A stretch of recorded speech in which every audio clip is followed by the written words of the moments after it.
Birdland, one of my favorite places.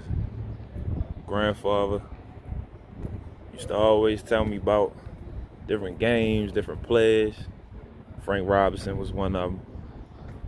It's a beautiful cathedral. The thing about Baltimore and the Orioles, sometimes it can feel like it's two sides. But we all love the O's, you know. Boy, my son knew his first baseball game, his first professional game. I came to my first professional game here. You know, at the end of the day, the differences between two sides in the city, it's still one Baltimore when you come into this ballpark.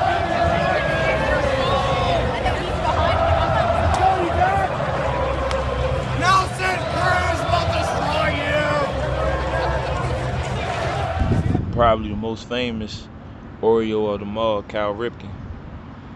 Funny thing is, my grandfather did not like Cal Ripken. He was not a Cal Ripken fan. He thought he got all the money and left nothing for nobody else. But his favorite player, though, let's take a walk over here. This was his favorite player, number 33. Good old Eddie Murray. You know, the thing about Eddie Murray that I love so much is that he represented that one side of Baltimore that I come from. You know, the black community. If you was a black boy or anybody, you came here and you wanted to watch Eddie swing that bat. And you got good old Jim Palmer. What up, Jim? One of the best voices in baseball.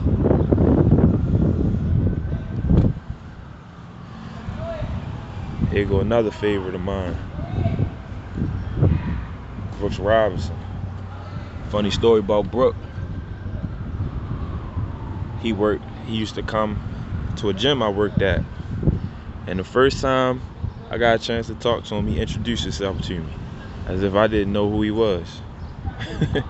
Came up to me, hey, how you doing? My name's Brooke Robinson. And ever since that day, man, that man always had a good conversation. We talked baseball, talked Orioles. It was always cool, you know.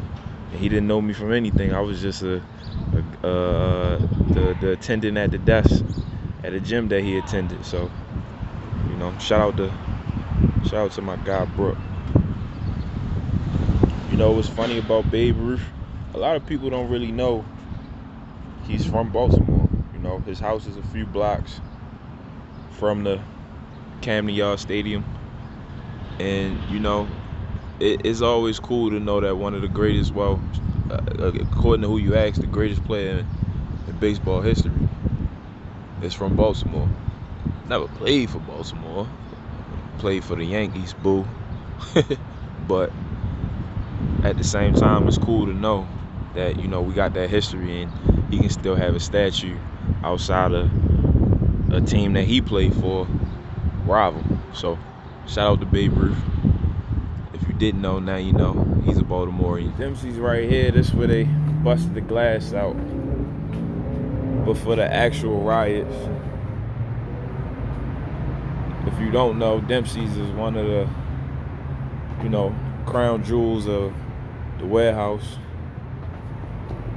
But yeah, during the unrest, this was the door. Somebody threw a trash can through a door and, left a hole right in the front door of Dempsey's. That was a tough moment because Dempsey's is definitely respected by everybody. If you go to an Orioles game, you want to take your family and sit down and have a meal, you come to Dempsey's.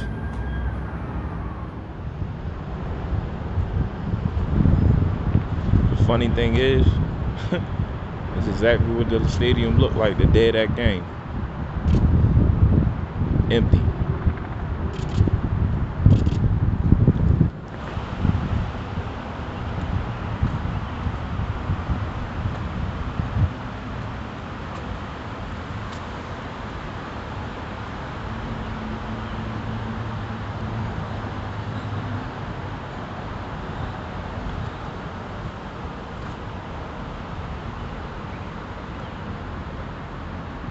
I'll never forget walking through the plaza up to the doors. Had my credentials in hand. I didn't think I was going to get in. I was like, you know what? Let's try anyway. Just walked up the steps, opened the door, walked right in.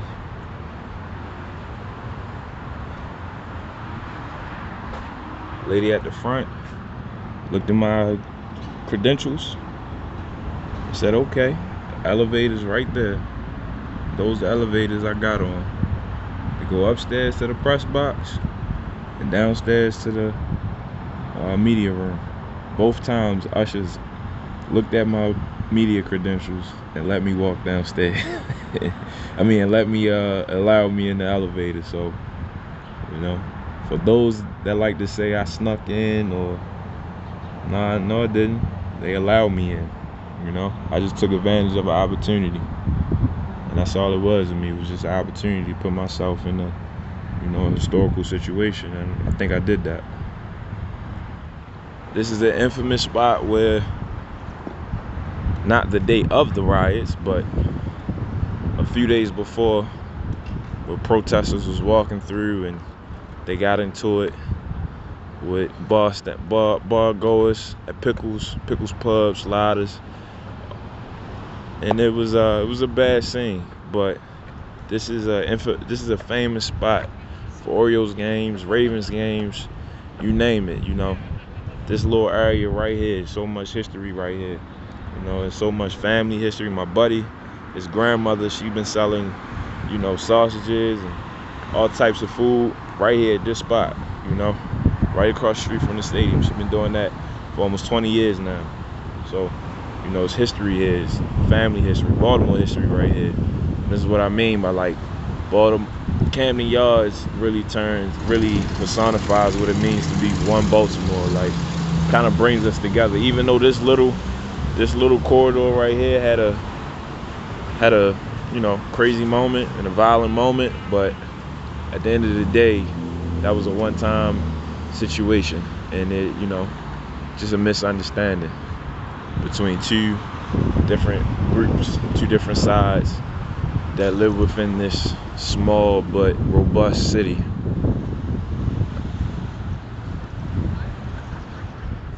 My favorite memories from that game was how the fans lined up across the gate right outside of Legends Park and watched the game.